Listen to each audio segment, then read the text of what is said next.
मोहतरम हसन निसार साहब के नाजरीन को कायरोप्रैक्टर जावेद मिर्जा का सलाम। नाजरीन, आज मैं स्ट्रेट अवे सवालात की तरफ आऊँगा। किसी इब्तदाइया या को तफसील नहीं, इब्तदाई तौर पे बताऊँगा। अगर कोई तशनगी रह गई तो उसकी आखिर में क्लैरिफिकेशन करूँ ताकि ज़्यादा से ज़्यादा सवालों के जवाब दिए जा सके। मुल्तान से असलम खान जो अपनी एज 33 लिखी है, कहते हैं कि मेरा तल्लक मुल्तान पुलिस से है और मुझे कमर के ऊपर वाले हिस्से में बहुत पेन होती है, जैसे आग लगी हो। आप प्लीज मुझे कुछ बता दें। असलम खान साहब, ये जो ऊपर वाले हिस्से में पेन आती है, ये थोरेसिक एरिया, ये थोरेसिक के ये वर्टेब्रास, ये जो दरमियान वाले वर्टेब्रास हैं, 12 वर्टेब्रास, इनसे आती है। इनमें किसी जगह अगर सबलक्सेशन आ गई, किसी जगह अगर उसमें डिस्क बल्ज हो गई, डिस्क पर्टियन हो गई, किसी जगह दबाव में नर्व्स आ गई, कंप्रेस्ड नर्व हो गई, किसी जगह मसल्स को उनको डैमेज हो गया, या आपके सांस में भी तकलीफ हुई, अपर बॉडी में पेन आनी शुरू हो जाएगी। और कुछ सूरतों में अगर ये गर्दन के मोहरों में खराबी आए, लेट्स से कि लोअर बैक, लोअर हिस्सा सर्वाइकल का, और अगर थोरेसिक के भी पहले एक दो वर्टेब्रास हों, तो उस सूरत में भी अपर बैक में पेन आ जाएगी। आप अगर स्पेसिफिक लिख देते अपर बैक के टोटल 12 वर्टेब्रास हैं और ऊपर सर्वाइकल के भी अभी शामिल करें चंद एक वर्टेब्रास, तो ज्यादा हो जाते हैं। अगर आप स्पेसिफिक हिस्से में लिखते तो it would have been better.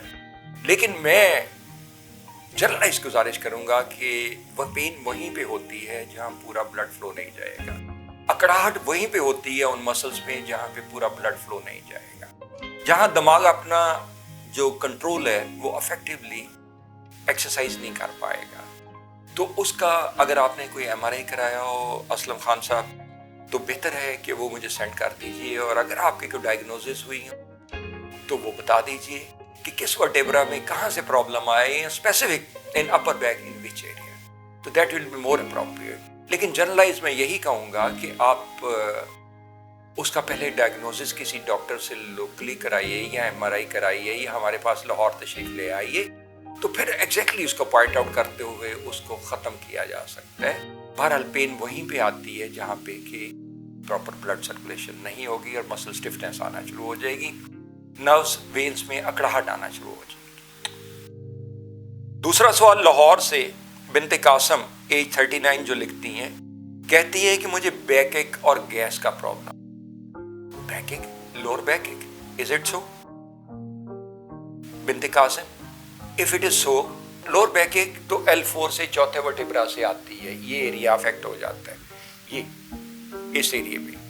और गैस का प्रॉब्लम T12 से आता है, थोरेसिक के 12वें मोहरे से। या कुछ सूरतों में अगर मैदा आपका प्रॉपर स्टोमिक एसिड भी ना बनाए तो उस सूरत में भी ये प्रॉब्लम आना शुरू हो जाता है। अगर आपको कॉन्स्टिपेशन हो तो फिर भी ये प्रॉब्लम आना शुरू हो जाएगा। आप एडिक्वेट पानी नहीं लेती तो फिर भी ये प्रॉब्लम आना शुरू हो जाएगा। अगर आप कुछ बादी चीजें लेना शुरू कर देते, लेट्स से कि चावल आप बहुत ज्यादा खाती होंगी, अगर चने बहुत ज्यादा खाती हैं, तो उनसे भी ये प्रॉब्लम शुरू हो जाएगा। तो आप, मैंने पिछले प्रोग्राम में भी गुजारिश की थी, उससे पिछले प्रोग्राम में भी गुजारिश की थी कि बी स्पेसिफिक आप एग्जैक्टली बताइए कि कहाँ पे प्रॉब्लम आया। गैस्ट्रिक प्रॉब्लम आपके, हमारे जिस्म में 70% से 75% पूरे फ्लूइड है, इंक्लूडिंग आवर ब्लड। और इसमें जैसे ही कमी होती है आपकी जुबान में भी अकड़ाहट महसूस होने लगती है, मैदा भी डिस्टर्ब हो जाता है आपका, और स्टोमिक एसिड अगर कम पैदा हो तो फिर भी ये प्रॉब्लम आ जाता है। कॉन्स्टिपेशन तो आपका नहीं रहती क्या? अगर कॉन्स्टिपेशन रहती है तो थोड़ा पानी ज्यादा लीजिए। और अगर लोअर बैक में पेन है तो ये L4 से आती है, जैसा कि आप चार्ट पे देख रहे हैं। और यहाँ पे L4 से जब आएगी तो क्या आपकी टांगों में भी रेडिएट करती है, L5 में मुतासर है या नहीं हुई, तो काइंडली इसको डिटेल भेजिए। लेकिन आपको किसी कायरोप्रैक्टर के पास अगर जाते हैं तो वो अगर लोअर बैक पेन है वो तो फिलफौर रफा हो जाएगी। पेन किलर से इसका इलाज नहीं है। जब तक वो जो बुनियाद है उसकी वो मसला हल नहीं होगा, उस वक्त तक ये पेन खत्म नहीं होगी, बारहा आती रहेगी, बार बार आती रहेगी। क्या उठने बैठने में भी कोई दिक्कत होती है, हिचकिचाहट होती है, कमर दर्द आता है, उठने बैठने में लचक की कमजोरी है, तो उस सूरत में तो ये डिस्कों का सवाल है और कायरोप्रैक्टर से ठीक कराइए। या लोकली डायग्नोज कराइए। उधर से आप लाहौर में ही हैं तो मेरे पास आ जाइए, मैं आपको डायग्नोज भी कर दूंगा और ट्रीटमेंट भी कर दूंगा। फैसलाबाद से फरहाना जबीन कहती हैं कि मेरी एज 52 इयर्स है और मुझे थायराइड का प्रॉब्लम है और बैकबोन डिस्क में पेन आती है। मैं टेबलेट्स लेती हूँ लेकिन उनसे अफाका मुकम्मल नहीं होता। पेन किलर अगर आप लेती हैं तो अब तो टेम्परेरी होता है ना, रिलीफ आपके दिमाग को महसूस नहीं होने देती। लेकिन अगर आप वाकई उसका इलाज कराना चाहते तो मोहतरमा, आप थायराइड जो है ये इनका बहुत मेन फंक्शंस है जो आपके हार्मोन्स हैं उनको डायरेक्टली अफेक्ट करते हैं। थायराइड ग्लैंड्स यहाँ पे होते हैं और ये आमतौर पे T7 से कंट्रोल होते हैं। हमारे जिस्मानी जितने आज़ा हैं उन सब की इनपुट ब्लड है और output different. Let's say thyroid glands का काम एक मादा बनाना है जो आपके हार्मोन्स को अफेक्ट करता है थायराइड से, और अगर उनकी इनपुट कम हो जाती है that is compression eight C7 तो उससे इस पे दबाव आ जाएगा। उनको एडजॉइनिंग ब्लड वेसल प्रेस होने से उनकी ना रिफ्लेक्सेस कंट्रोल हो पाएंगी, ना उनमें प्रॉपर ब्लड फ्लो जा पाएगा। तो उससे इनका जो आउटपुट है, इनपुट जब प्रॉपर नहीं आएगी तो आउटपुट भी तो अफेक्ट करेगी ना। जब आउटपुट अफेक्ट करेगी तो वो अपना काम करना कर देंगे। दैट इज जो उन्होंने केमिकल बनाना है वो काम बनाना शुरू कर देंगे ना। तो इसको आप इलाज कराइए, it is not so difficult. लेकिन ये आपके इंतहाई इंपॉर्टेंट हमारा ऑर्गन है, इंतहाई इंपॉर्टेंट ग्लैंड है और ये आपके पूरी बॉडी को मुतासर करेगा। आप बीइंग ए लेडी फरहाना, मेरी आपसे सजेशन ये होगी कि आप इसको और इसका कॉज अगर डिटरमिन अभी तक हो चुका है तो भेजिए। मोस्ट प्रोबेबली आपका C7 अफेक्ट है। अगर C7 अफेक्ट है तो उसके साथ या C6 की डिस्क जो C6 और C7 के दरमियान है वो अफेक्ट होगी, या फिर C7 और थोरेसिक के लोअर वर्टेब्रास है T1 उसके दरमियान जो डिस्क है वो अफेक्ट होगी। तो उस सूरत में दोनों के अफेक्ट भी आएंगे। दैट इज क्या गर्दन में खिंचाव है, अगर C6 भी उसके साथ इन्वॉल्व है, क्या गर्दन में खिंचाव है, बाजू में खिंचाव नहीं आता। और अगर T1 में प्रॉब्लम आया तो क्या ब्रीदिंग डिफिकल्टीज हैं, क्या सीने की तरफ दर्द आता है।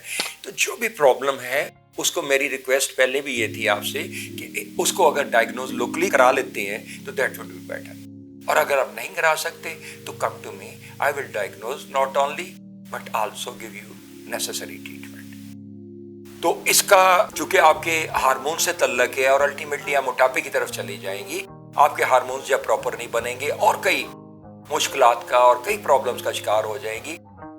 इट इज इम्पोर्टेंट ग्लैंड और इसका प्लीज इलाज कीजिए और प्रॉपर डायग्नोसिस कराइए, मुझे बताइए। फिर इरम अमरीन कहती हैं कि मेरी MRI में L4 और L5 में डिस्क बल्जेस आई है, स्फीयर लो बैक पेन है और टांगों में भी रेडिएट करती है। What should I do? Sialkot से हैं इरम अमरीन और एज 40 है। मैं पहले प्रोग्राम में गुजारिश की थी कि ये डिस्कें हैं हर दो वर्टेब्रास के दरमियान में, हर दो वर्टेब्रास के दरमियान में थ्रू आउट स्पाइन, और इनके दरमियान में जब पहले प्रॉब्लम आपकी एज में जो शुरू होता है वो ये है कि आपके नर्वस सिस्टम का जो मेन हिस्सा है वो मुतासर होना शुरू हो जाते हैं। और जब हड्डियों में कमजोरी आती है दैट इज उसके कुछ इज़ा है ना, कुछ इज़ा है। Let's say I specified it: calcium, vitamin D, magnesium, phosphorus, silicon, copper and fluoride, as you can see again on the chart. तो इनको पहले से टेस्ट कराइए कि ये प्रॉब्लम आया है और उसकी बुनियाद जो है वो ठीक करना शुरू कर दें। उसके बाद जब आपकी MRI में आ चुका है कि लोअर बैक में L4 और L5 वर्टेब्रास में डिस्क बल्ज है, तो उसका इलाज दो ही है पूरी दुनिया में। या तो आप किसी कायरोप्रैक्टर के पास जाइए और बगैर दवाई और बगैर सर्जरी के इलाज कराइए, इट इज़ वेरी इजी। हम कई दफ़ा इसको दिखा भी चुके हैं, अगेन आपको दिखाई देते हैं। या फिर इसका सर्जरी हल है, उसको दूर कराइए, फिर ये बैक दूर हो जाएगी। आप सर्जरी उधर भी अपने स्टेशन पे दैट इज सियालकोट में भी करा सकती हैं, और अगर आपको कायरोप्रैक्टर के पास आ रहा है तो सियालकोट में तो कायरोप्रैक्टर है नहीं, you can come to Lahore if you feel, और if the pain is so severe please come and don't delay. जितना आप देर करती जाएंगी उतना डैमेज होता जाएगा, उतनी नर्व्स आपकी सिकुड़ती रहेंगी, लोअर बैक में भी और टांगों में भी। ये रेडिएट अगर नहीं करती तो फिर भी करने लगेंगी, और अगर एक टांग अफेक्टेड है तो अल्टीमेटली दूसरी टांग भी अफेक्टेड हो जाएगी। लाहौर से परवीन अख्तर, एज 70, कहती हैं कि मुझे सीवियर बैकएक है और ब्रीदिंग डिफिकल्टीज है, बैक पेन है, बैक डिस्क खराब है। मोहतरमा, एज 70 में आमतौर पे हमारे ऑर्गन्स जो हैं बहुत वीक हो जाते हैं, और स्पाइनल कॉर्ड, हड्डियां जो हमारी, जिन पे हमारा दिमाग भी खड़ा है, टांगे भी हमारी खड़ी हैं, उनमें तो कमजोरी आ ही जाती है। उनमें स्पाइनल डिजेनरेशन होने लगती है, क्योंकि हड्डियों के अज्जा, उनकी अब्जॉर्प्शन, जैसे मैंने अभी स्पेसिफाई किया, उनकी अब्जॉर्प्शन में कमी आने लगती है। और आप लेडीज को तो उस वक्त भी प्रॉब्लम शुरू हो जाती है, इसमें वीकनेस आने लगती है हड्डियों में, जब आप बच्चों की पैदाइश के अमल से गुजरती हैं। और जब बढ़ती उम्र में, जैसे कि आपने एज 70 लिखा है, तो ये प्रॉब्लम मजीद बढ़ जाते हैं। जो डिस्कों के दरमियान स्पेस है, जो आपके वर्टेब्रस के दरमियान स्पेस है, वो अफेक्ट होने लगती है। इवन आपकी हाइट भी अफेक्ट होने लगती है। तो उस सूरत में, जैसे मैंने पहले सवाल के जवाब में कहा कि एक तो उन चंद चीज़ों का, calcium specially, vitamin D, uric acid वगैरह का टेस्ट कराइए, उन अज्जा का जो मैंने अभी स्पेसिफाई किए, और फिर आप तशरीफ़ ले आइएगा या अपने लोकल सर्जरी के लिए उधर ही डॉक्टर के पास, या आप हमारे पास तशरीफ़ ले आइए, क्योंकि आप लाहौर में ही हैं और इसका इलाज हम बगैर दवाइयों और बगैर सर्जरी के कर हो जाएगा इंशाल्लाह। पहले ही सेशन से आपको फ़र्क पड़ना शुरू, आपको दवाइयों की ज़रूरत नहीं इंशाल्लाह पड़ेगी। लाहौर से ही नरगिस जलाल, एज 60, कहती हैं कि मुझे आर्थराइटिस है 10 साल से। 2 साल से मेरे दोनों पैरों के अगले हिस्से में दर्द है और मैं विदाउट शूज चल नहीं सकती, और पैरों में टोज बहुत जलते हैं और पेन भी बहुत होती है, प्लीज एडवाइस। ओके, ये आर्थराइटिस जो है, जैसे मैंने आपको लास्ट टाइम भी स्पेसिफाई किया था कि ये बेसिकली तो 2 टाइप का स्पेसिफाई होता है, रूमेटॉइड आर्थराइटिस और ऑस्टियो, और इसकी बुनियाद बनती है कि लोअर वर्टेब्रास L3 से।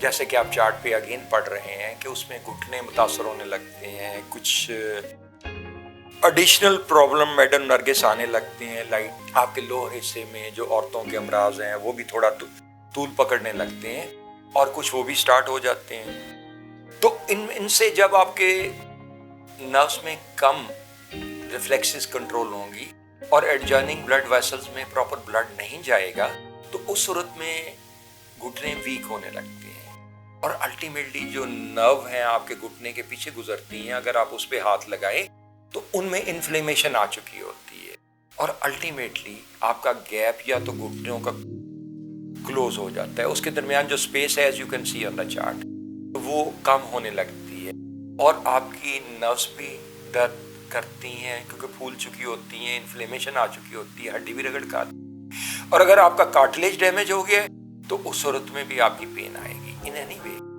पेन किलर उसका इलाज नहीं हो सकता। आप उसके रूट कॉज को दूर कराइए, किसी कायरोप्रैक्टर के पास चले जाइए, इलाज कराइए अपना। आर्थराइटिस की वजह से जो स्पेसिंग में फर्क आ चुका है, जो कार्टिलेज में फर्क आ चुका है, उसका इलाज कीजिए, इंशाल्लाह ये मर्ज दूर हो जाएगा। रही आपकी ये बात कि मेरे दोनों पैरों में अगले हिस्से में दर्द आता है, तो इसमें पैर तो अफेक्ट होंगे ना। जब आपके तीनों वर्टेब्रा नीचे वाले अफेक्ट होंगे तो उसमें पाँव में भी ये प्रॉब्लम तो आएगा, पाँव में दर्द आएगा, पाँव सर्द भी रहते होंगे आग पे, और अल्टीमेटली टांगे आपकी कमजोर और सुन भी रहती होंगी। एज 60 में यानी कि स्पाइनल डिजेनरेशन आने लगती है, और आपको अपने तीनों चीज़ों के टेस्ट कराने चाहिए, या उन 7 चीज़ों के जो मैंने स्पेसिफाई किए जिनसे हमारी हड्डियाँ बनेंगी। सरगोदा से आदिल सदीक, एज 29, अपनी लिखती हैं, मुझे लास्ट 4-5 साल से लेफ्ट लेग में प्रॉब्लम है, दबाना और खींचना पड़ता है, थाई से लेकर निचले एंकल तक। मेरी MRI रिपोर्ट सेज के diffuse central disc bulge at L4-5 L5S1 compressing upon interior spinal thecal sac. Okay, ठीक है, तो आपकी बात आपने खुद वजाहत कर दी कि आपको शैटिका है, L5S1 आपकी अफेक्ट हो चुकी है, آپ کی لوور بیک پہ بھی درد ہوگا اور نیچے ٹانگوں میں بھی ریڈیٹ کرتا ہے، کیونکہ وہاں سے آپ کے ایڈجائننگ بلڈ ویسلز، جیسا کہ آپ نے ایم آر آئی کا اپنا حال لکھتی ہے، کمپریس ہیں۔ اپنی ایم آر آئی بھی مجھے واٹس ایپ کر دیجئے گا، میں اس پہ بھی اس کا ایگزامن کر کے آپ کو جواب دے دوں گا۔ لیکن ان اینی کیس آپ کو اس کا علاج کرنا چاہیے، ورنہ آپ آہستہ آہستہ ٹانگوں مزید آپ کے چلنے پھرنے سے رہ جائیں گے، ٹانگیں کمزور ہوتی جائیں گی، اور سن ہونا اس چیز کی نشانی ہے کہ درد سے یہ اگلی سٹیج ہے کہ اس میں ابھی نروز کے سکڑنے کا عمل شروع ہو چکا ہے، کیونکہ اس میں بلڈ پورا نہیں آتا نا، وینز آپ کی سکڑنے لگی ہیں۔ پاؤں کے سن ہونا اس چیز کی نشاندہی ہے کہ آپ کو ڈیمیج شروع ہو چکا ہے۔ تو آپ پلیز اس کا علاج do it, get it done as soon as possible. Islamabad سے آمنہ شیخ ایج 38 لکھتی ہیں کہ سر موٹاپے کا بھی کوئی علاج ہے؟ محترمہ، پہلے تو ہمیں یہ دیکھنا ہے کہ موٹاپا آیا کیوں، کہ آپ کے تھائرائیڈز میں کوئی پرابلم ہے یا کوئی امبیلنس ہے باڈی میں۔ لیٹس سے مختلف امبیلنسز کی وجہ سے آتا ہے۔ نیوٹریشنل امبیلنس از ون، کہ آپ ان پٹ تو زیادہ لے رہی ہیں، کھانا کھانے کی کیلوریز تو زیادہ لے رہی ہیں، اور آؤٹ پٹ جو آپ ایکسرسائز کرتی ہیں، کام کاج کرتی ہیں سارا دن، آپ نے اپنا کام نہیں لکھا، وہ کم ہے۔ There is a difference between the input and the output، اور آپ کو کیلوریز ایڈیشنل افیکٹ کر رہی ہیں، موٹاپے کی طرف لے جا رہی ہیں۔ اگر آپ کے تھائرائیڈ گلینڈز ہیں تو وہ بھی ہارمونز کے افیکٹ ہونے سے آپ کو پرابلم دیتے رہے گی۔ اگر آپ کا معدہ خراب ہے، پراپر آپ کی خوراک کو یوٹیلائز نہیں کر رہا، پھر بھی پرابلم ہے۔ اگر آپ دوائیاں بے دریغ لیتی ہیں تو پھر بھی اس کے افیکٹ آئیں گے، کہ اکثر دوائیاں لینے والے اپنی خوراک مد نظر نہیں رکھتے، پھر بھی امبیلنسز ان کے سائیڈ افیکٹس کی وجہ سے آ جائے گا۔ اس صورت میں گزارش یہ کرنا چاہوں گا کہ آپ ڈائٹنگ کی طرف مت جائیے گا، آپ کا سب کانشیس کو اپنے کو ٹریٹ کریں کہ وہ اپنی خوراک کو مینیج کرے، کیلوریز اتنی لیں جتنی آپ لے سکتی ہیں، جتنی آپ یوٹیلائز کر سکتی ہیں۔ میں نے لاسٹ پروگرام میں کہا تھا کہ نارمل کام کاج کرنے والے آدمی کو 15 سے 2000 کیلوریز کی ضرورت ہے، اور میکسیمم بہت بھاگ دوڑ کرنے والے کو 3000 کیلوریز کی۔ You being a lady, I expect کہ it should be within 2000 calories. تو ان کو ایڈجسٹ کیجئے، دوائیاں اگر بہت زیادہ لیتی ہیں تو نہ لیجئے۔ اور موٹاپے کا علاج صرف ایک ہے کہ اپنا پہلے امبیلنس دور کیجئے۔ امبیلنس آپ کے تھائرائیڈ گلینڈز میں بھی ہو سکتا ہے، آپ کے کچھ اور گلینڈز میں ہو جا سکتا ہے، آپ کے نیوٹریشنل امبیلنس ہو سکتا ہے، آپ کا معدہ پوری طرح کام نہیں کر رہا، کیا گیسٹرک پرابلم بھی ہے؟ اور ان سب وجوہات کو دور کیجئے، اور اس کے بعد ایکسرسائز کیجئے، انشاءاللہ یہ دور ہو جائے گا۔ اگر آپ مناسب سمجھیں تو اپنا ہائٹ اور ویٹ لکھ دیجئے گا، میں ڈیٹیل میں اس کو ایگزامن کر کے، اور اگر آپ کو جو پرابلم آ رہے ہوں، لیٹس سے کہ میں نے گلینڈز کی خرابی کی بات کی، میں نے آپ کے سٹومک پرابلم کی بات کی، میں نے آپ کے نیوٹریشنل امبیلنس کی بات کی، تو آپ اگر اس کی تفصیل زیادہ لکھ دیتی تو زیادہ مناسب ہوتا، لیکن میں ویٹ کروں گا کہ آپ اس کی تفصیل مجھے بھیج دیں تو میں آپ کو پراپرلی گائیڈ کر سکوں۔ میں مختصر طور پہ آپ کو گائیڈ کر دیے، اور مزید اگر آپ کو تفصیل چاہیے ہو تو be specific about the causes. ناظرین، میں نے چند ایک سوالات کے جواب آپ کے دیے، بے شمار سوالات آتے ہیں، اور میری کوشش ہوتی ہے کہ میکسیمم سوالوں کے جواب دوں، لیکن جو سملر کویسچنز ہوتے ہیں ان میں سے میں ایک یا دو پک کر لیتا ہوں اور اس کا جواب دے دیتا ہوں۔ اگر مزید آپ تفصیل میں اپنا سوال بھیجیں گے تو میں زیادہ اسپیسیفک ہو جاؤں۔ جاوید مرزا کو اجازت دیجیے اگلے پروگرام تک کے لیے۔ اللہ تعالیٰ آپ کا نگہبان ہو، آپ کو اچھی صحت سے نوازے، اچھی صحت عطا کرے آپ کے اور آپ کے اہل خانہ کو۔ اللہ حافظ۔